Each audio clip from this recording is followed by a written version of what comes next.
Hey, this is Mike, and this episode will air on December 13th, 2021. On the night of December 11th, Western Kentucky was devastated by a series of historic tornadoes that claimed the lives of over 70 Kentuckians.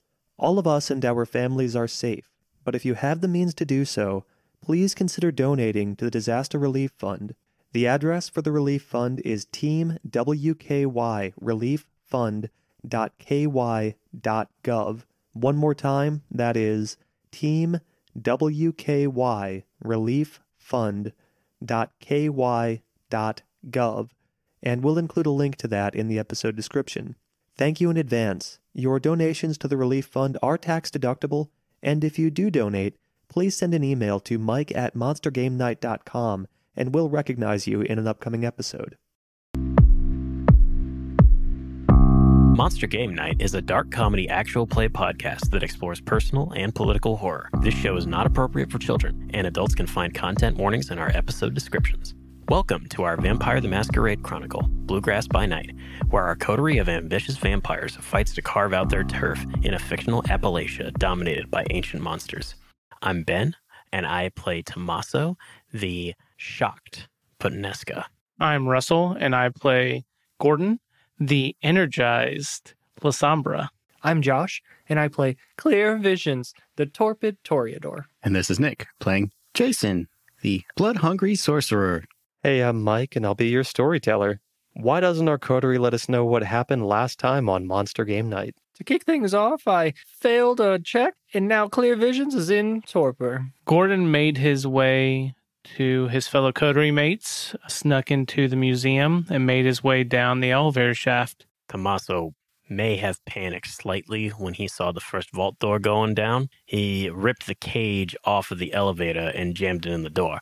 Didn't work perfectly, but seems to have held so far. Jason entered the second vault room to investigate the cult items and proceeded to open the final vault door.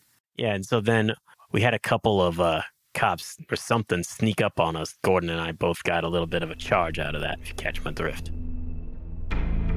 To set the scene, Clear Visions is in torpor. Gordon has been tasered and stunned for a moment. He's had his throat slit, though Kindred he be, he may not necessarily die from that.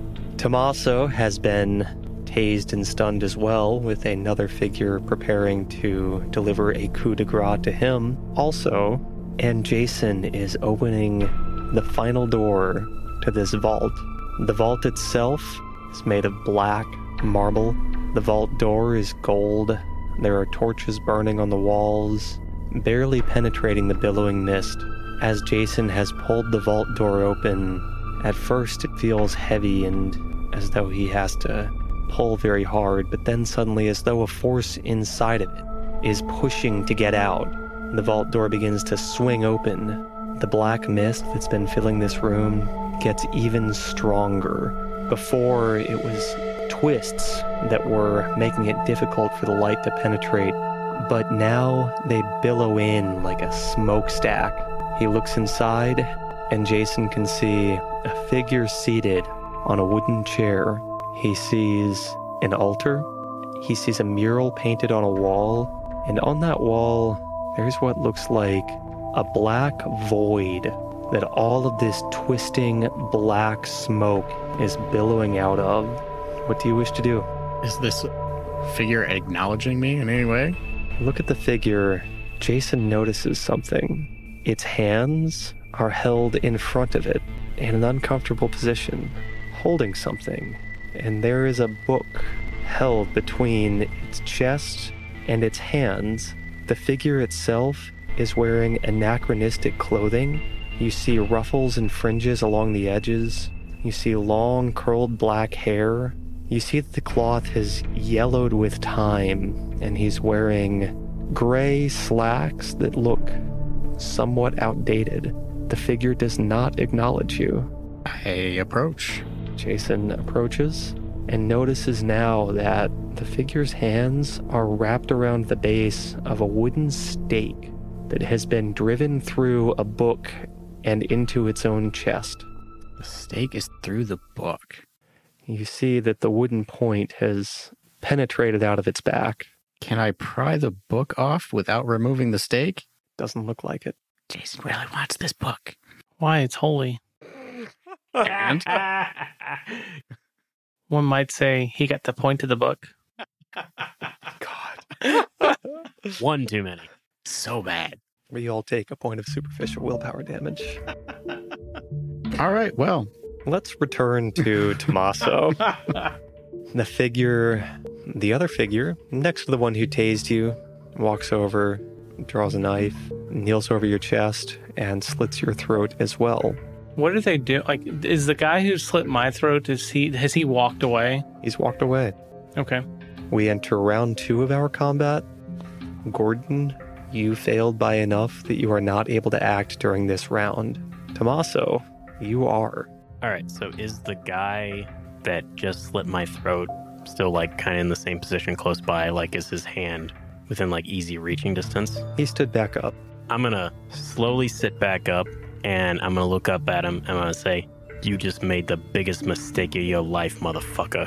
And I'm going to grab him by the arm, and I'm going to hurl him against the wall. Nice. Narratively, Gordon, you lay there twitching, arms askew. Tommaso, give me a roll of strength plus brawl. I like this roll. This man is going to be resisting you. That, unfortunately, is only 2 successes. So you stand up, you trade blows with him. You shove this man off of you, preventing him from pressing the attack, but he is prepared for you, and he slashes out across your chest. You both take 1 point of superficial damage. Keep trying, bitch. Jason, you were standing in the 3rd vault. The black billowing mist now is pouring out of the portal with like gusts of wind. Jason's hair, long and black, is blowing in the wind behind him. The clothing on this seated figure is ruffling and being disrupted by it, and you can see this pool of black is rushing in and bouncing off of the ward that blocks the 2nd vault. Do I see anything through that portal? It's difficult to see past it because there's so much of this black mist pouring out of it. What he sees is a world that is filled with that same mist and looks exactly like the room he's standing in currently. Do I see a reflection of myself in this room? You do not see a reflection of yourself in this room. You notice that the specific objects are different. There's not the seated figure, for instance, is not in there. But the painted mural on the wall, that's there. What's the mural of? You study it for a second, and it's telling the story of someone. You see first a bald man, a scholar, obviously, studying books, teaching, and then you see eventually a 3rd eye open in his forehead.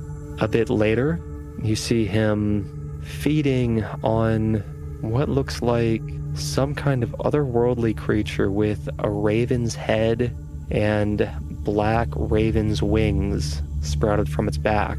You see that raven-headed figure fall to his feet, and the bald-headed man is now wearing what looks like a halo back behind his head.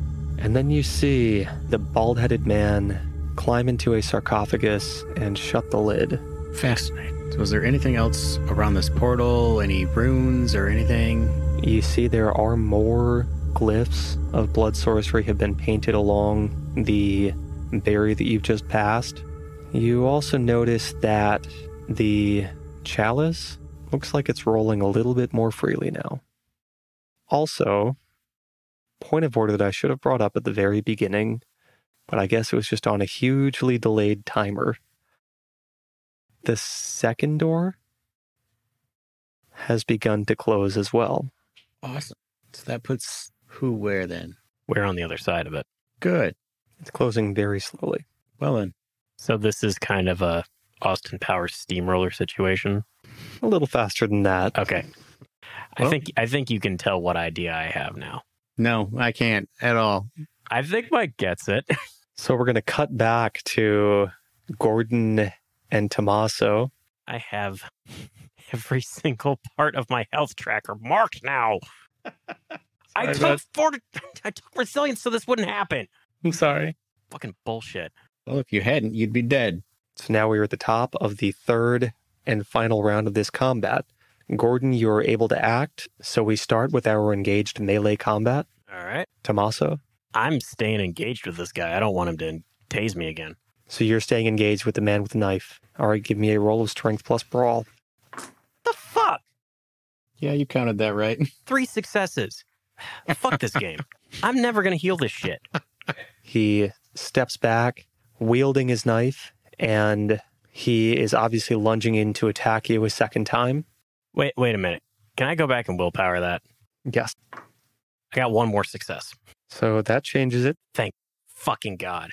The man lunges in with a knife towards your chest as you, I don't know what you do. Do you clock him in the face? What are you doing? Yeah, I probably think I just in one motion, I swipe his arm out of the way and I just backhand the hell out of him. Nice. Yes, you catch his arm up high and then return it. Exactly. Chop to the back of the head. Gordon, you're able to act. The second figure has managed to reload his taser and he plans to use it. What do you wish to do? Yeah, so Gordon is going to the guy that slashed him across the throat. Where is he in relation to Gordon? Is he a couple feet from me? Yes. Perfect. I'm gonna take my pistol and aim it, and I'm gonna pew pew right into him. That is going to be ranged combat up against him. So you'll be acting together. You guys are going toe to toe here. Give me your roll of composure firearms. That's 1 success. Gordon, he beats you to the draw. His taser is fired before you're able to. For the second time, Gordon feels himself stunned by the charge of electricity passing through him. Jason, you see this black void swirling. You see the man holding the book. You're confident that you've broken whatever was binding the chalice in place. What do you wish to do? I want the book. How are you getting it? I'm going to position myself behind him and use the bronze sword that I found. I'm going to hack off the stake. Very clever. You can do that. It takes you a little bit to accomplish that, but you are left with your prize of the book in your grip. Sweet. I'm going to go to walk out. You step through the golden vault door. Nothing happens. Do you pick up the chalice? Yes. You pick up the chalice. Do you step out of the second vault? What am I seeing through this second vault? That it is closing is one part of that, and that your friends are in a lot of trouble right now. Is there still a lot of the smoke in the room? There's still a ton of the smoke in this room, billowing up and building. I'm going to exit by way of the ceiling. Okay, so you're going to use your spider climb. Yeah, spider climb up the wall and go through the door. The smoke itself seems to reach out a tendril and try to wrap itself around you, dragging you back down. I need a roll of strength plus athletics. No. Well, rouse the blood. Do not get hungrier. Is 3 enough? Jason finds himself ripped off of the ceiling and pulled to the floor, slammed into the ground. His sword slides a skitter. The chalice rolls away. He takes 1 point of superficial damage. Are you going to try to leave again? Yeah. Or I'm going to see if I can weaken that ward first. Okay. With your new blood sorcery pool, give me intelligence plus blood sorcery. Rouse for intelligence. I do get hungrier. Spend willpower. That's 5. 5 successes. This ward has been totally destroyed by now. The smoke starts to billow into the first vault, slipping past the door as it's closing. I'm going to follow it out. Follow it out. Does not seem to wind about you and try to pull you back. Instead, you see it rushing past your friends into the hallway beyond. You notice that as it passes by the 2 figures that were attacking, it twists about them, and they are left hanging from the ceiling with black twisted ropes around their ankles. Whatever this was, it had some kind of grudge against them. I'm going to walk up to them with my daunt active. You have hurt my friends, and now you feel my power. What do you think about this? The figure that you're speaking to still has his taser in his hands. He's weakly pointing it at you. I dare you. He lowers it, drops it back. Okay. But if you're going to leave, you should leave fast. Because we were just the first two. You're not going to make it. You're not going to make it at all. You can silence now. Hey, don't worry about that. I'll take care of that for you. I walk up next to you and I snap the guy's neck. Nice.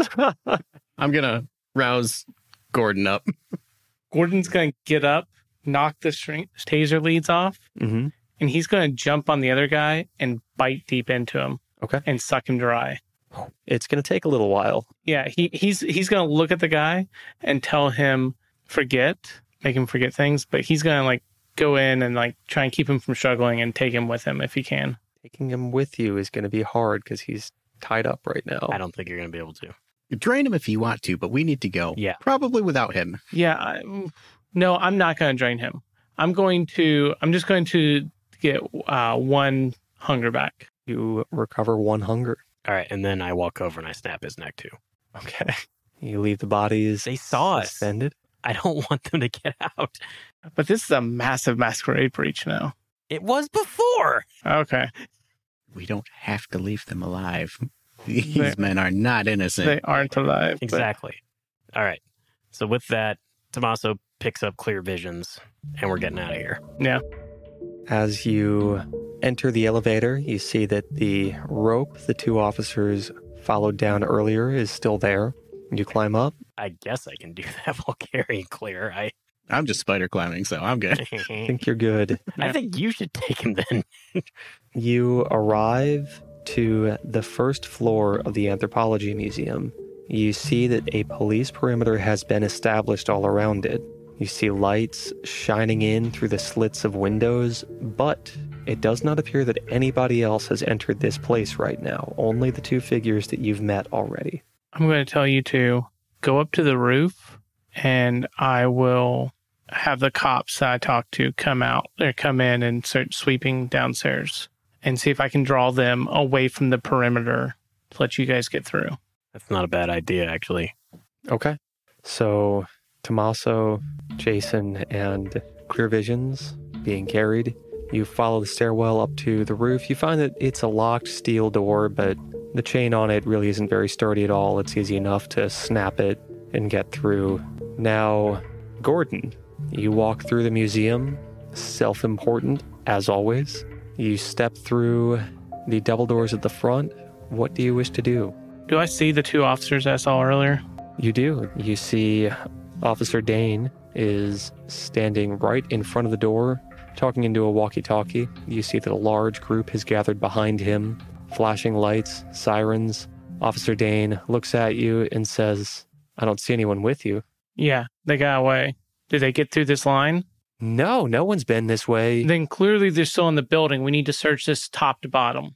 Okay, right away. Let's get everyone inside and let's do this now. You see him take his walkie-talkie and says, everyone inside, all units inside. And you see they form up, all the police. I say 2 by 2, watch each other's backs. There were 2 men dead downstairs when I got here, and I don't know whoever broke in, but they had the codes to the safes, everything. So we need to check everything. I need you to give me a roll of manipulation plus... I can't also be persuasion. Is it also manipulation, persuasion? You're lying. Subterfuge? Subterfuge, thank you. I couldn't see that one, and I'm tired. Okay.